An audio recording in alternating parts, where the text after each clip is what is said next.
হৃদির এই পাগলামি আর তার চোখের ওই অবাধ্য সত্যের দিকে তাকিয়ে শুভ্র আর নিজেকে সামলাতে পারল না। সে বুঝতে পারছে এই চোখে দেখে বেশিক্ষণ তাকিয়ে থাকতে তার দীর্ঘদিনের গড়ে তোলা পাথরের দেওয়ালটা ধসে পড়বে। সে যে এই মায়ে আটকে যেতে চায় না, কিন্তু এই মুহূর্তে হৃদির সান্নিধ্যে তার ভেতরে এক তীব্র অস্থিরতা তৈরি করছে। শুভ্র চোখ বন্ধ করে নিজের হাতে মুঠো শক্ত করে, তারপর তাদের দাঁত চেপে গম্ভীর স্বরে বলল, বেরিয়ে যা আমার রুম থেকে।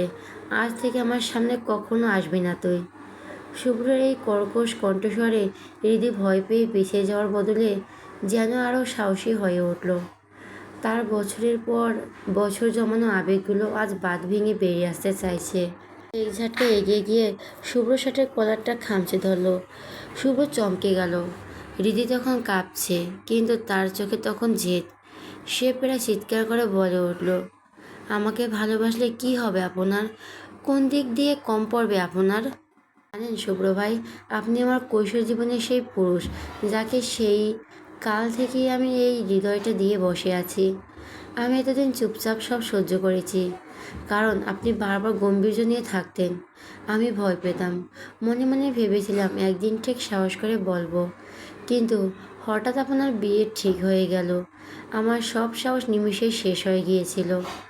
আপনার যদি সত্যি আজ বিয়ে হয়ে যেত, তবে এই দিদি নামক মেয়েটা নির্ঘাত পাগল হয়ে যেত। কোনো একদিন আপনি হয়তো রাস্তায় ধরে পাগল বেশে দেখতে পেতেন। আমি মিথ্যে বলছি না শুভ্র ভাই, আমি সত্যি আপনাকে ভালোবাসি। হৃদের কথা শুনে শুভ্রের ভেতরে সে বারটা যেন মুহূর্তেই মরমর করে ভেঙে পড়ল। সে যেন দুর্বলতা লুকিয়ে রাখার জন্য এতদিন পাথরের দেওয়াল তুলেছিল। হৃদি যেন ঠিক সেই দেওয়ালে বারবার আছড়ে পড়ছে। তবু অনেক কষ্টে নিজেকে সামনে নিয়ে ভেতরে অস্থিরতা এবার এক অদ্ভুত হিংস্ররূপ নিয়ে এলো। সে এক ঝাটকায় হৃদিকে সজোরে ধাক্কা মেরে সরিয়ে দিল। হৃদি অপ্রস্তুত অবস্থায় মেঝের উপর আছড়ে পড়ল। শুভ্র রাগের চোটে হাঁপাচ্ছে, তার বুকের পাটা দ্রুত ওঠানামা করছে। সে রক্তচক্ষু নিয়ে হৃদির দিকে তাকিয়ে গর্জে উঠল, অনেক বলেছিস তুই, বড্ড বেশি বেড়ে গেছিস।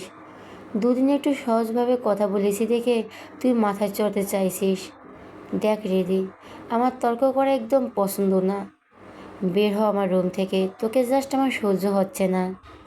হৃদি ব্যথা কুকড়ে গেল মুহূর্তে মেঝে থেকে উঠে দাঁড়ালো। তার চোখে তখন অশ্রু আর জেদ মিলেমিশে একাকার। সে আবারও শুভ্রের একদম সামনে এসে চোখে চোখ রেখে দাঁড়ালো।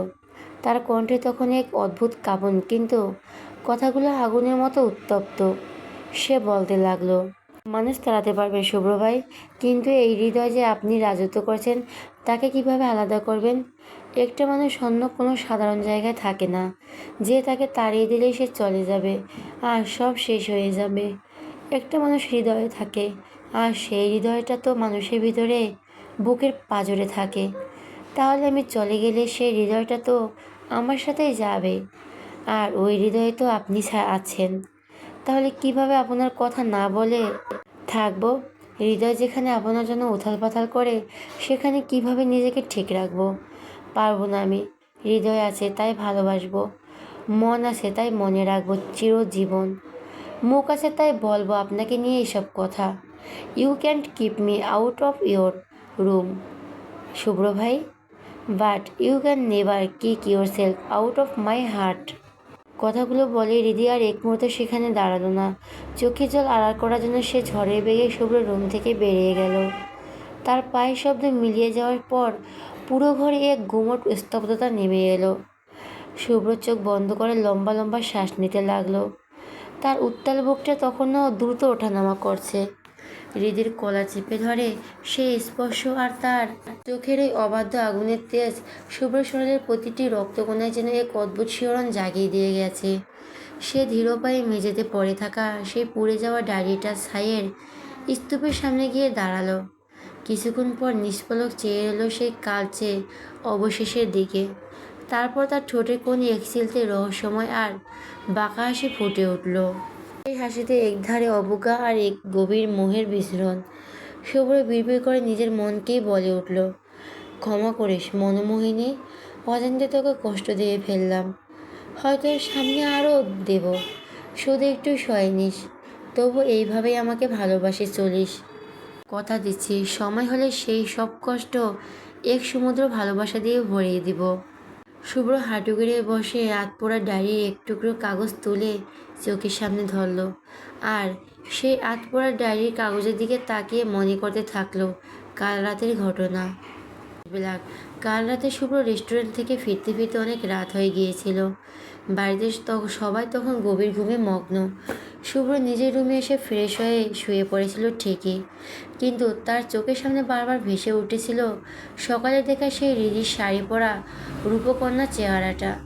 সে বারবার কোলবালি জড়িয়ে ধরে এপাশ ওপাশ করছিল, কিন্তু না, ঘুমের লেশমাত্র নেই। চোখ বন্ধ করলে সেই মায়াবী মুখটা ভেসে উঠেছে। শুভ্র এক সময় বিরক্ত হয়ে বিছানা থেকে ছেড়ে উঠে দাঁড়ালো। রুম থেকে বেরিয়ে এসে নিজের অজান্তেই হৃদের রুমের সামনে এসে হাজির হল। শুভ্র নিজেও জানে না যে সেই মাঝরাতে একটা মেয়ের রুমে কেন আসছে। সে আলতো করে দরজাটা ধাক্কা দিল। মূর্তির দরজাটা খুলে গেল। তার মনে হৃদি দরজা বন্ধ না করেই ঘুমিয়ে পড়েছে। শুভ্র ধীর পায়ে সেই অন্ধকার রুমে প্রবেশ করলো। ডিম লাইটের হালকা নীলচে আলোয় বিছানায় শুয়ে থাকা হৃদির নিষ্পাপ মুখটা স্পষ্ট হয়ে উঠল। শুভ্রের হার্টবিট যেন একলাফে বেড়ে গেল। এই অনুভূতি শুভ্রের কাছে একদমই নতুন নয়, বড্ড চেনা।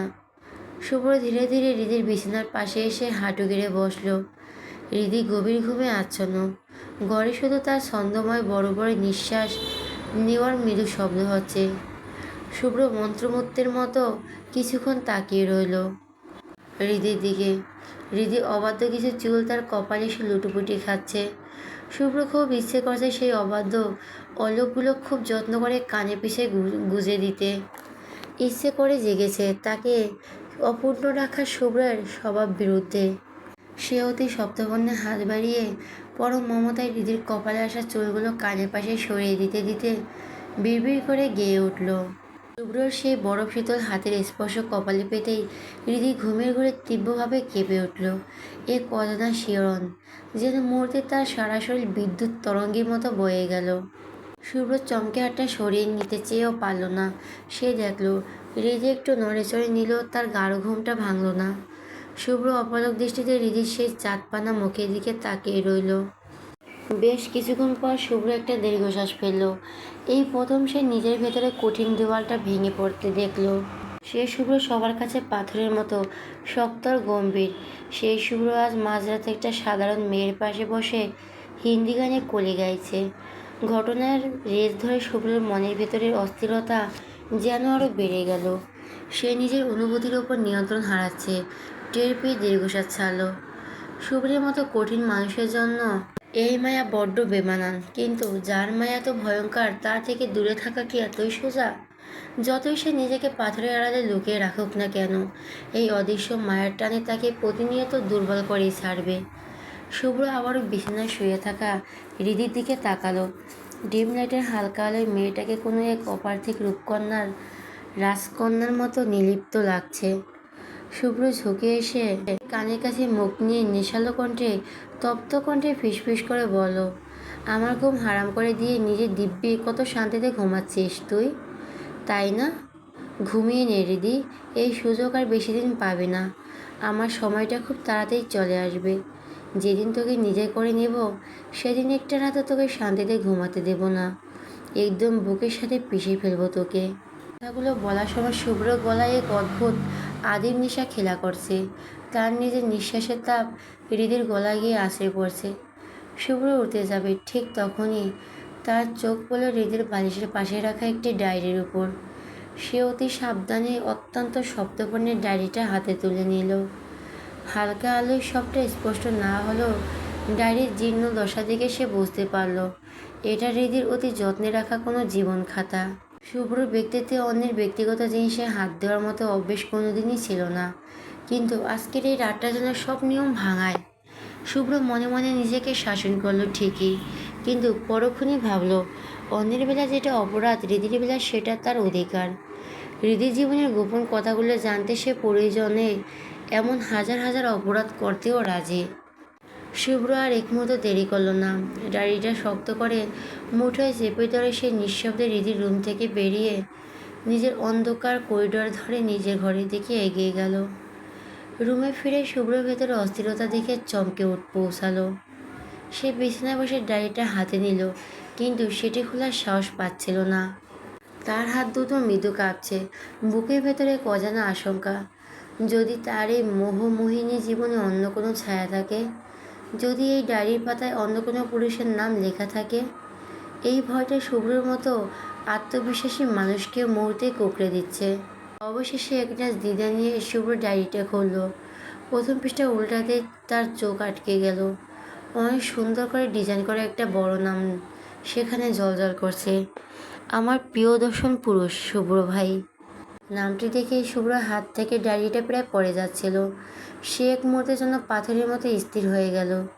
চোখ বড় বড় করে সে নামটার দিকে তাকিয়ে রইল। নিজের নামটা যেন তার কাছে পৃথিবীর সবচেয়ে অপরিচিত শব্দ মনে হতে লাগলো। সে কি সত্যিই নিজের নাম দেখেছে, নাকি শুভ্রর নাম তার মনোমোহিনী নীল আকাশের জীবন অন্য কেউ আছে? এই ভাবনার মাথায় আসতেই শুভ্রর বুকে এক চিনচিনে ব্যথার অনুভূতি হলো। সে দুইবার ঢোক গিলে নিজেকে শান্ত করার চেষ্টা করলো। তারপর ধীরে ধীরে পৃষ্ঠা উল্টে একদম প্রথম থেকে পড়তে শুরু করলো। আজ রবিবার, তারিখ 6-3-2020। লিখতে শুরু করেছি আমি আজ প্রথম একটি মানুষকে নিয়ে, আর সেই মানুষটি হলো আমার মামাতো ভাই সাইফান শুভ্র চৌধুরী। যদিও আমার লেখার বিন্দুমাত্র ইচ্ছে ছিল না, তবুও এই অবাধ্য হৃদয়টা নিজেকে সামলাতে পারল না। তার জমানো অনুভূতিগুলো আজ কলমে কালি দিয়ে কাগজের বুকে প্রকাশ করতে চাইল। আমার কেমন জানি লাগে শুভ্র ভাইকে দেখলে। তাকে দেখলে আমার হার্টবিট বেড়ে যায়, বড্ড ভয় লাগে, কিন্তু ঠিক পরক্ষণে কোথাও যেন এক অদ্ভুত শান্তি খুঁজে পাই। এই অনুভূতি কি ভালোবাসা বলে? আমি বেশ কিছুদিন ধরে শুভ্র ভাইকে দেখলে এমন অনুভূতি করছি, কিন্তু আচ্ছা, এই অনুভূতির কী নাম দেওয়া যায়? যেহেতু আমার শুভ্র ভাইকে অদ্ভুতভাবে ভালো লাগে, তাই প্রথম নামটাই তাকে আমার পছন্দের সাথে মিলিয়ে রাখলাম, আমার প্রিয় দর্শন পুরুষ শুভ্র ভাই। এইভাবে শুভ্র একের পর এক পৃষ্ঠা উল্টিয়ে পড়তে লাগলো। সময় যেন থমকে গেছে। যতই পড়ছে ততই পড়ার তৃষ্ণা বাড়ছে। দীর্ঘক্ষণ পড়া ডায়েরিটা শেষ করে শুভ্র একদম স্তব্ধ হয়ে গেল। কয়েক সেকেন্ডের জন্য সে যেন এই পৃথিবীর বাস্তবতার বাইরে কোনো এক গভীর কল্পনা জগতে হারিয়ে গেল, যাকে পাওয়ার জন্য সে নিজেকে এতদিন যোজন যোজন দূরে সরিয়ে রেখেছে, অবাধ্য মনটাকে পাথরের মতো শক্ত করে শাসন করেছে। সেই শুভ্রটাই কিনা গোপনে তাকে নিয়ে ঘর বাঁধার স্বপ্ন বুনছে। তাকে ঘিরে হৃদির নীল আকাশের সবটা রং সাজানো। হৃদির প্রতিটি নিঃশ্বাসে যে শুভ্র নাম মিশে আছে, সেটা আজ এই কাগজে কলমে চিৎকার করে বলছে। শুভ্র বুকের ভেতরে এক অদ্ভুত প্রশান্তি আর আনন্দের হিল্লোড় বয়ে গেল। সে নিজের অজান্তে ডায়েরিটা পরম মমতায় বুকের সাথে চেপে ধরল, কিন্তু সেই সুখ বেশিক্ষণ স্থায়ী হলো না। কয়েকবার লম্বা লম্বা শ্বাস নিতেই শুভ্রের মনে এক তীব্র আতঙ্ক দানা বেঁধে উঠল। হৃদির এই পাগলামি যদি জানাজানি হয়ে যায়, তবে তো সব শেষ হয়ে যাবে। সুহান চৌধুরীর আত্মীয়দের মধ্যে আত্মীয়তা একদমই পছন্দ করেন না। তার উপর তিনি রাবেয়া ইহসানকে অন্ধের মতো বিশ্বাস করেন। হৃদির এই গোপন ভালোবাসার কথা জানলে সুহান চৌধুরী নিশ্চিতভাবে তার তার আদরের ফুপিকে ভুল বুঝবেন। দুই পরিবারের এই মধুর সম্পর্কে বিষ মিশে যাবে, আর এই ঝড়ের মাঝখানে পড়ে গেল শুভ্র হয়তো চিরকালের জন্য হৃদিকে হারিয়ে ফেলবে। কথাগুলো ভাবতেই শুভ্রর কপাল দুশ্চিন্তার ভাঁজ পড়ল। সে বিছানা থেকে উঠে দেওয়ালের উপর দুহাত ভর করে মাথা নিচু করে দাঁড়িয়ে রইল। তার চোয়াল শক্ত হয়ে এলো। সে দাঁতে দাঁত চেপে বিড়বিড় করে নিজেকে শাসাতে লাগলো। না না, আমি হৃদিকে হারাতে পারবো না। ওকে পাওয়ার জন্য আমাকে যতটা কঠোর হতে হয় আমি হব। এভাবে আমাকে দুর্বল হলে চলবে না, শক্ত হতে হবে। Shubhra, please just control yourself. Don't let this emotion weaken you. বর্তমান কল্পনা জগৎ থেকে বেরিয়ে এলো শুভ্র। ডায়েরির শেষ অংশ পাতাটুকু হাতের মুঠোয় শক্ত করে চেপে ধরে সে আপন মনে হেসে উঠল। তার ঠোঁটের কোণে ফুটে ওঠা সেই হাসিতে এক অদ্ভুত প্রশান্তি আর ভালোবাসা মাখানো। সে বিড়বিড় করে বলল, একটা। শুভ্র আলমারির গোপন ড্রয়ার থেকে অতি যত্নে রাখা ডায়েরিটা বের করলো। শুভ্র যে ডায়েরিটা হৃদির সামনে পুড়িয়েছে সেটা আসল ছিল না। শুভ্র কাল রাতে ঠিক হৃদির ডায়েরির মতো একই রকম একটা ডায়েরি জোগাড় করেছিল। সারা রাত জেগে সে রিদির হাতে লেখা নকল করে ডায়েরির কিছু অংশ কপি করেছিল, যাতে ডায়েরিটা পোড়ানোর সময় রিদি ধরতে না পারে ওটা নকল। শুভ্র আসল ডায়েরিটার ওপরে পরম মমতায় হাত বুলালো। ডায়েরির প্রতিটি ভাঁজে যেন রিদির জমানো দীর্ঘশ্বাস আর ভালোবাসার ঘ্রাণ লেগে আছে। শুভ্র ডায়েরিটার দিকে নেশাতুর চোখে তাকিয়ে গভীর আবেশে বলল, আমি কি এই ডায়েরিটা কীভাবে পড়ব? আমি এই ডায়েরিটা কীভাবে পুড়াবো? এই ডায়েরিটা পুড়লে যে মনে হবে ডায়েরি পুড়েছে না, নিজেকে পুড়াচ্ছি। তোর প্রতিটি অক্ষরে যে আমার নাম লেখা রিদি। তোকে পোড়ানোর সাধ্য যেমন আমার নেই, তোর দেওয়া এই অনুভূতিগুলো ছাই করার ক্ষমতাও এই শুভ্রর নেই। শুভ্র ডায়েরিটা আবার ডয়েরি একদম গভীরে লুকিয়ে রাখলো। সে জানে এই নিষ্ঠুর নাটকটা না করলে রিদির এই পাগলামি এখনো থামানো যাবে না। যদি সে প্রশ্রয় দেয় তবে রিদি আরও পাগলামি শুরু করবে। আর রিদির এই অবাধ্য প্রেম যদি লোকজন জানে, প্রকাশ হয়, তবে সম্পর্কে যে জটিলতা তৈরি হবে তাতে শুভ্র রিদিকে হারানোর ভয় সবচেয়ে বেশি। শুভ্র আয়নার সামনে গিয়ে দাঁড়ালো। তার পরনের শার্টের গলাটা এখনও কুঁচকে আছে, ঠিক যেখানটায় রিদি তার অধিকার নিয়ে খামচে ধরেছিল। শুভ্র আয়নায় নিজের প্রতিচ্ছবির দিকে তাকিয়ে রহস্যময় হাসলো। তার চোখ বলছে আজ রিদির চোখে যে আগুনের ফুলকি সে দেখেছে, সেই আগুনই একদিন তাকে দুজনকেই এক করবে। কিন্তু তার আগে এই বিরহ আর নিষ্ঠুরতা খেলা তাকে খেলতেই হবে। রিদি রুমে এসে বিছানায় ধপ করে বসে পড়ল। নিজের দু হাত বিছানায় ভর দিয়ে মাথা নিচু করে সে অঝরে কাঁদতে লাগলো। শুভ্র তার সাথে অবজ্ঞা করেছে, তাকে তাড়িয়ে দিয়েছে। এতে রিদির খুব একটা খারাপ লাগছে না, কারণ শুভ্র তো এমনই। কিন্তু ওই ডায়েরিটা, ওটা তো স্পেস একটা খাতা ছিল না, ওটা ছিল রিদির গত কয়েক বছরের নির্ঘুম রাতের সঙ্গী, তার জীবনের অর্ধেক অংশ। ডায়েরিটা না হয় শুভ্রকে নিয়ে লেখা ছিল, কিন্তু অনুভূতিগুলো তো একান্ত হৃদয় ছিল।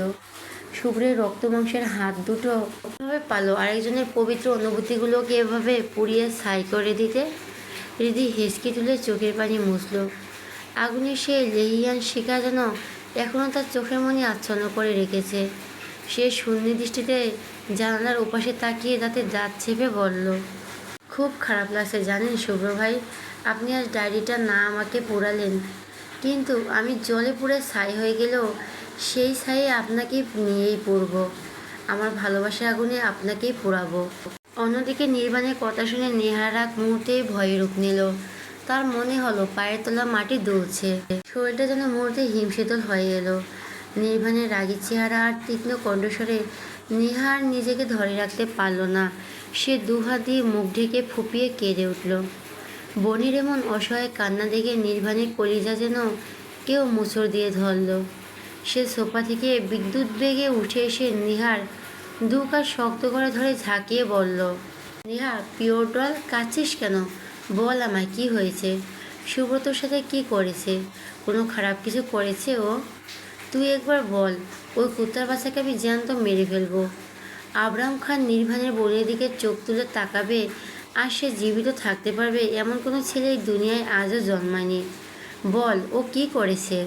নেহা হাউমাউ করে কেঁদে উঠল। তার কণ্ঠস্বর কাঁপছে, আর নির্বাণের চোখের দিকে তাকানোর সাহসটুকু সে হারিয়ে ফেলেছে। সে ভাঙা গলায় বলল, না ভাইয়া, শুভ্র কিছু করেনি, সব আমি করে ফেলেছি ভাইয়া। শুভ্র আমার গোপন ভিডিও বের করে ফেলেছে। নির্বাণের যেন কথাটার মানে বুঝতে কিছুটা সময় লাগলো। সে ভুরু কুঁচকে কপালে গভীর ভাঁজ ফেলে পাথরের মতো স্থির হয়ে দাঁড়িয়ে রইল। তার কান যেন বিশ্বাস করতে পারছে না যা সে শুনল। সে অত্যন্ত গম্ভীর গলায় জিজ্ঞেস করলো, গোপন ভিডিও মানে? কি বলছিস এসব নেহা? ক্লিয়ারলি বল। নেহা মাথা নিচু করে কান্না ভেজা কণ্ঠে পুরো কাহিনীটি বলতে শুরু করলো। ফ্ল্যাশব্যাক। ঈশানের ফোনের স্ক্রিনে ভিডিওটি দেখা মাত্রই নেহার সারা শরীর অবশ হয়ে এলো। সে দু পা পিছিয়ে গেল, তার হৃৎপিণ্ডটা যেন গলার কাছে আটকে গেছে। কাঁপা কাঁপা গলা ঈশানের দিকে তাকিয়ে বলল, ঈশান, তুমি এই ভিডিও পেলে কোথায়? ঈশান যখন শুভ্রর দিকে তাকিয়ে একবার তাচ্ছিল্যের হাসি দিল, তারপর নেহার দিকে ফিরে বলল, ম্যাম, মানুষটা হিন্দু হতে পারে, কিন্তু আপনাদের এসব নষ্টবি ধরতে বসের বুদ্ধি আর ঈশানের কেরামতি যথেষ্ট।